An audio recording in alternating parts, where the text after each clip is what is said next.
Good morning student class 12th में मैंने integration शुरू कराया था और इंटीग्रेशन के कुछ बेसिक फार्मूलेज जो हैं आप लोग को पीडीएफ फॉर्म में सेंड किए थे। तो इंटीग्रेशन जो है it is a reverse process of differentiation और इंटीग्रेशन में आप लोगों को बहुत प्रैक्टिस करनी है क्योंकि इंटीग्रेशन के बाद जो 2-3 चैप्टर हैं जैसे application of integration, differential equation, ये सब इंटीग्रेशन पे ही बेस्ड हैं और इंटीग्रेशन जो है वो डिफरेंशिएशन से थोड़ा टफ है।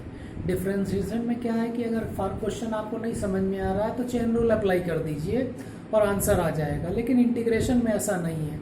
जब तक प्रॉपर सब्स्टिट्यूशन आप नहीं करेंगे तब तक इंटीग्रेशन का क्वेश्चन सिंप्लीफाई नहीं होगा।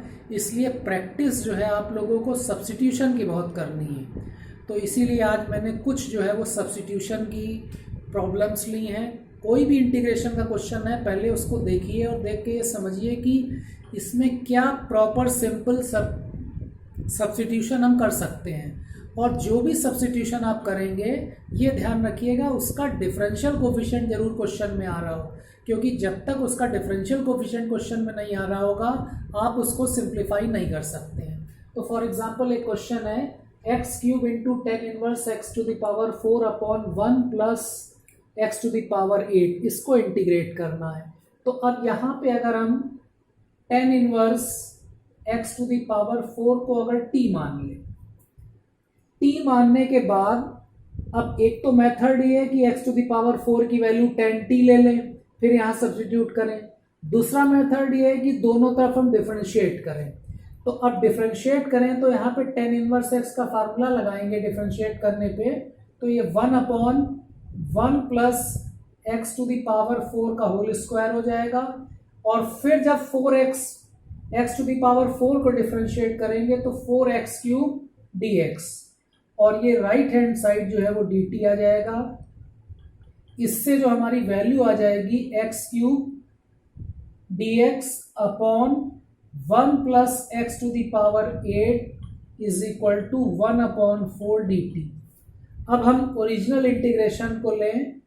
ओरिजिनल इंटीग्रेशन को हम लिख सकते हैं 10 inverse x to the power 4 into x³ dx upon 1 plus x to the power 8। 10 inverse x to the power 4 t हो जाएगा, x³ dx upon 1 plus x to the power 8 1 upon 4 dt हो जाएगा। तो ये सब्स्टिट्यूशन यहाँ पे करेंगे तो हो जाएगा t into 1 upon 4 dt, 1 upon 4 बाहर आ जाएगा और integration of t with respect to t, तो ये हो जाएगा 1 upon 4 t square upon 2 plus c जो है वो कांस्टेंट ऑफ इंटीग्रेशन है। अब यहाँ पे t की वैल्यू रखेंगे। t की वैल्यू क्या है 10 inverse x to the power 4, तो ये हो जाएगा 10 inverse x to the power 4 whole square upon 8 plus c, ये आंसर हो जाएगा। इसी तरह से एक next question integration of sine inverse x upon under root 1 minus x square. यहाँ पे हम साइन इनवर्स x को t लें और दोनों तरफ डिफरेंशिएट करें तो 1 upon under root 1 minus x square dx will be dt। अब ये सब्स्टिट्यूशन स्टूडेंट आप लोग को ये ध्यान रखना है कि जब भी हम सब्स्टिट्यूशन जैसे t के टर्म में कर रहे हैं तो जब t के टर्म में यहाँ पे हम सब्स्टिट्यूट कर देंगे तो dx भी जो है वो भी dt में चेंज होना चाहिए, क्योंकि अगर सब्स्टिट्यूशन के बाद t का फंक्शन आ रहा है तो integration with respect to t होगा, integration with respect to x नहीं होगा। तो अब ये वैल्यू रखें, साइन इनवर्स x जो है वो t हो जाएगा और dx upon under root 1 minus x square dx जो है वो dt हो जाएगा और ये आ जाएगा 1 upon 2 t square plus c और यहाँ पे फिर t की वैल्यू रख दें, t जो है वो sine inverse x whole square plus c। तो जितने भी क्वेश्चन हैं और जो सब्स्टिट्यूशन है वो ज्यादातर ट्रिग्नोमेट्रिकल फंक्शंस में ही होता है। कभी कभी सब्स्टिट्यूशन के पहले हो सकता है क्वेश्चंस में हमको थोड़ा मैनिपुलेशन भी करना पड़े। जैसे नेक्स्ट प्रॉब्लम लें integration of dx upon 1 upon sine square x cos square x dx। अब यहां पे हम सब्स्टिट्यूशन नहीं कर सकते, क्योंकि मैंने बताया था सब्स्टिट्यूशन करते टाइम आपको ये ध्यान रखना पड़ेगा कि जो सब्स्टिट्यूशन आप कर रहे हैं उसका डिफरेंशियल कोफिशिएंट यहाँ आना चाहिए। अब जैसे अगर साइन एक्स को t मान लें तो साइन एक्स का डिफरेंशियल कोफिशिएंट कॉस एक्स हुआ, वो यहाँ नहीं आ रहा है। तो इसका मतलब क्या है, सब्स्टिट्यूशन के बजाय थोड़ा मैनिपुलेशन करेंगे।